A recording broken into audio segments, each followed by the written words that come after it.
Before I start the show, I want to talk about StarStock. The site has now launched in beta, and you can deposit, purchase cards, view your collection, and flip those cards in the marketplace with more being built. StarStock is building a sports card marketplace aimed to be faster and cheaper for flipping sports cards than any other platform. They're currently looking for people who want to submit their cards to sell on the platform.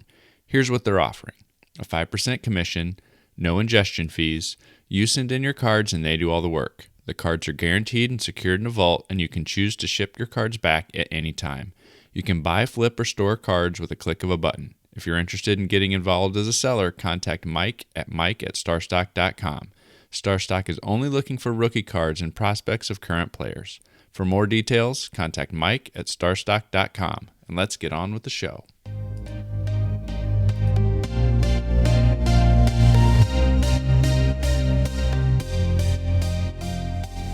You're listening to the WaxPackHero Sports Card Minute, a podcast where we discuss both the hobby and business sides of collecting. I'm your host, Mike Summer, and I want to help you buy, sell, and trade your way into a collection you'll love.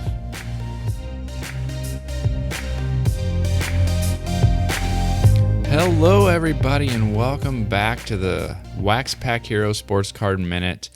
Over the last year or so, my focus on collecting has grown more and more into some vintage things. And as I've talked about before with vintage, it's the character of the cards is more important to me than them being pristine and in mint condition. And so when I'm building my vintage top sets, I don't mind if the corners are rounded or it has a little crease. It just kind of helps me imagine who might have had that card, and it kind of helps build a story of what kid might have been trading that card when they got it brand new out of a pack. And when it comes to character in cards, there may not be any cards that will have more character than the Hostess cards that were produced in the 1970s. You can't find one of those that's in mint condition, and if you do, it's super expensive, but every one of them seems that it has some kind of grease stain. It was cut out of the original cardboard dotted lines by a 5-year-old or a 6-year-old, and so it's all jagged, and people got creative with how they cut them out. These Hostess cards are full of character, and they're becoming one of my favorite vintage sets to go after. And so I thought I'd spend a few minutes today talking a little bit about the first Hostess set in 1975. But before I do that, I want to give a shout out to Underdog Collectibles. They're not going back quite to 1975, but this week on their normal Tuesday break, they're going to be doing an iconic 90s release as well as the usual Tuesday night slate of baseball and basketball releases.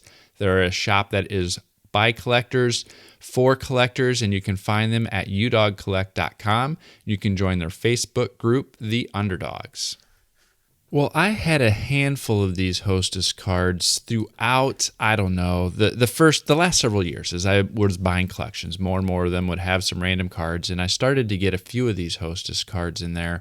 But the bulk of my Hostess collection started in early 2019 when I loaded up a medium flat rate box of Cubs cards and sent it up to Madison, Wisconsin to do a trade with Bo Thompson, the man behind the 1 Million Cubs project. I sent him those Cubs, and in return, he was going to be sending me a whole package of various oddball issues from the 70s through the 90s. These Hostess cards were one of the first things that I pulled out of there when I saw them. And so that got me started. That got me a big bulk lot of these Hostess cards to start building my collection a little more seriously, I'd say. Now, Hostess created cards as a promotional item for their snacks, Twinkies and Ding Dongs and what have you, in a 5-year run through the 70s that ranged from 75 to 79. The 75 set started things off and really kind of got some excitement for kids who jumped at the opportunity to get both dessert and cards at the same time. Yeah, I know, right? Tops had gum all along the way, but that's not quite the same as getting a Twinkie with your cards. The cards came in either a 3-card panel on the back of some of the snack packages or as an individual card that served as the backing for a single Twinkie package.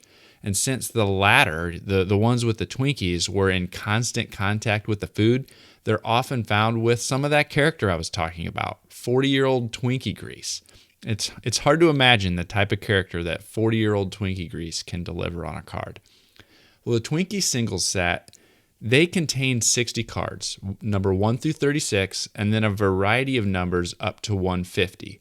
And I think this creates some confusion for collectors who seem to never be able to find some of those cards when they are released, especially if they were only Twinkie eaters. The base set has up to 150 cards, and those were all found on the 3-card panels. And so that's a pretty good challenge to build a set. When you think about a 3-card panel, 150 cards, you'd have to have at least 50 different panels to put that together. One of the ways that adds to the character that I mentioned before is that the cards were outlined with a dotted line. And as any elementary school child knows, dotted lines mean you get out the scissors.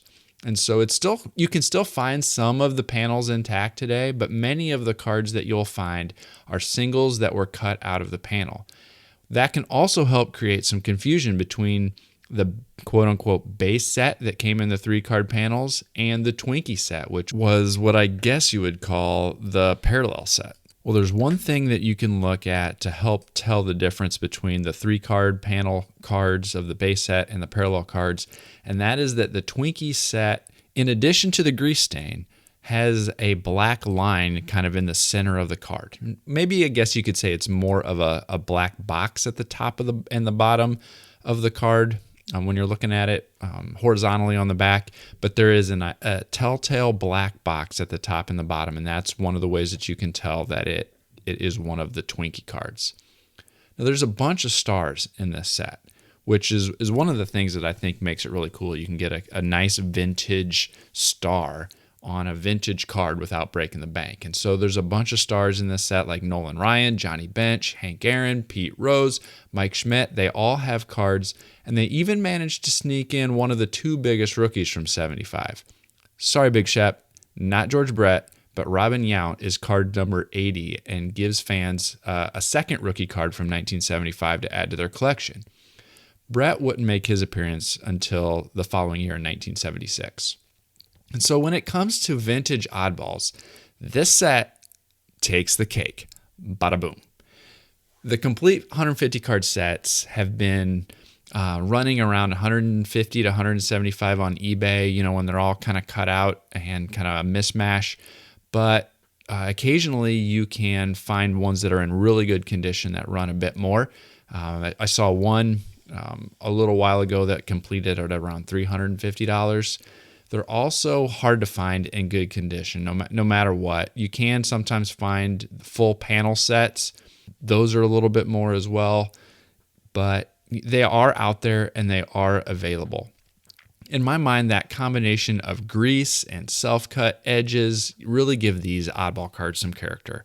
And so I continue to keep my eye out for them as I'm digging through show boxes and collections and working out trades. It's one of the first sets that I ask if they have, especially if they say they've got a lot of oddball type things. And so it's continuing to be one of my favorite sets. All of the Hostess run from 75 to 79 are some of the cards that I'm really starting to go after. But I'd love to hear what you think. Do you have any of these Hostess cards? Did you collect any of these Hostess cards? Some people kind of put Hostess versus Kellogg's on a stage next to each other, and some prefer Kellogg's 3D type cards over these Hostess cards, but they both came out in the 70s and are both pretty cool oddball food issue cards. And so I'd love to hear what your thoughts are on these. Reach out on Twitter at @TheMikeSummer, send me an email, waxpackhero@gmail.com, or just leave a comment below in the comments section. Either way, I'd love to hear what your thoughts are on this set. That's all I've got for you today. It's a fairly short show. Just wanted to kind of do a quick recap of these Hostess cards. They've been on my mind recently, and so I thought I would talk a little bit about them. It'd be another great thing for you to talk about on the Hobby Hotline if you call into our Saturday call-in show where we talk to collectors about whatever is on your mind. Check it out at the Hobby Hotline, or I guess it's actually at Hobby Hotline on Twitter. If you enjoy the show, I'd also appreciate it if you left a review and a rating at your podcast app of choice. And thanks again for tuning in, and I'll catch you next time.